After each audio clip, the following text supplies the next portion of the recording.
بچه تر که بودیم معمولا وقتی سوار تاکسی می شدیم دوست داشتیم کرایه تاکسی رو ما بدیم، یا اینکه مغازه می رفتیم دوست داشتیم که ما بخوایم پول رو بگیریم و حساب کنیم. این داستان فقط مخصوص بچگیامون نیست، این داستان کل عالم هست. در واقع خداوند برای اینکه روزی رو بین مخلوقات خودش بخواد پخش کنه نیازی به هیچ کس نداره، اما اگر ما میخوایم احساس بزرگی کنیم باید از خدا بخوایم که این روزی رو به ما بده و ما بتونیم پخش کننده این روزی باشیم و اینجوری به اون عزت و بزرگی دست پیدا میکنیم.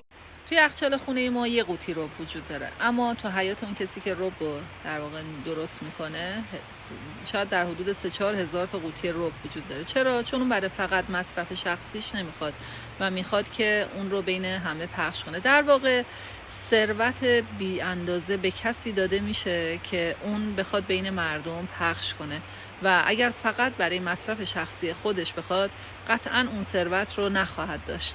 تو طبیعت یه قانونی هست که اگر شما چیزی رو فقط برای خودت نخوای از اون چیز بهت بیشتر داده میشه. بلبل فقط برای خودش نمیخونه، خورشید از نور خودش استفاده نمیکنه، گل بوی خودش رو متوجه نمیشه و اگر که دقت کنیم همه اینها نشونه بخشندگی هستش. بنابراین دنیا طوری طراحی شده اگر تو چیزی رو بیشتر میخوای که داشته باشی باید بیشتر ببخشی و بخشنده باشی تا از اون چیز بهت بیشتر داده بشه.